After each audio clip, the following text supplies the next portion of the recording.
Yevgeny Naistetik and 5 of his co-workers shuttered their company developing medical and biotech startups to join the defense forces days after Russia invaded Ukraine.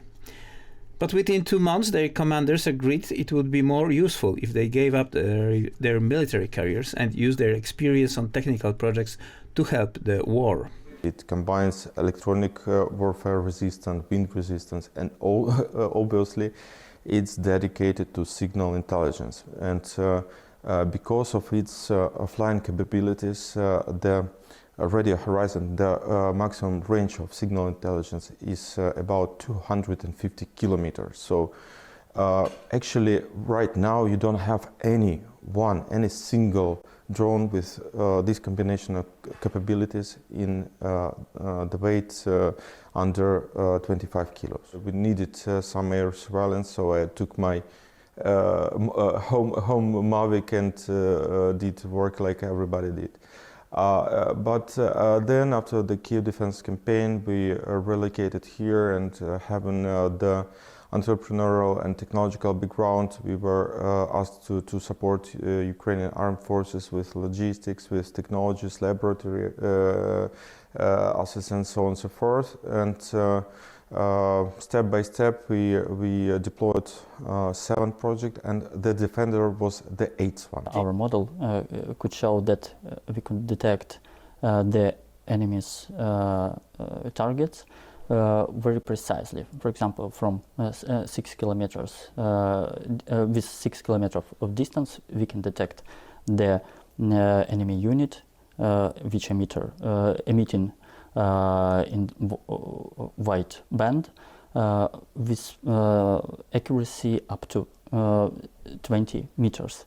It is very, very important, because the main problem in the field right now, in the battlefield right now, that our drones, our units cannot operate freely under electronic warfare influence. Our partners are already the local one.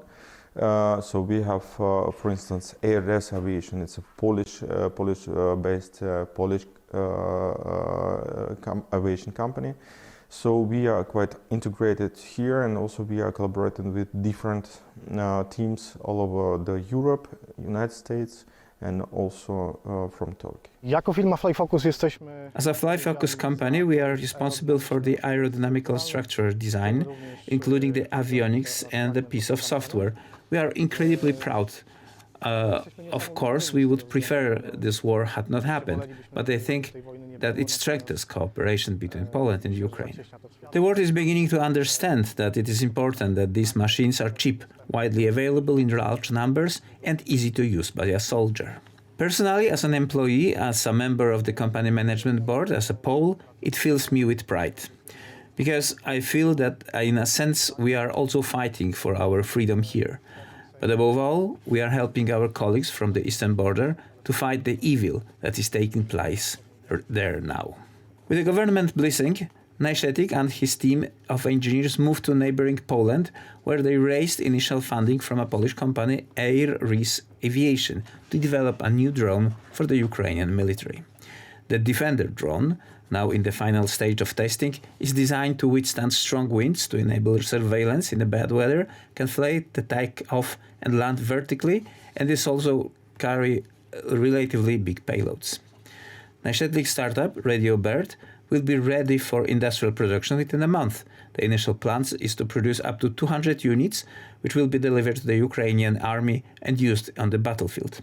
Naistetik said that they also receive inquiries from other European countries, the US and Turkey.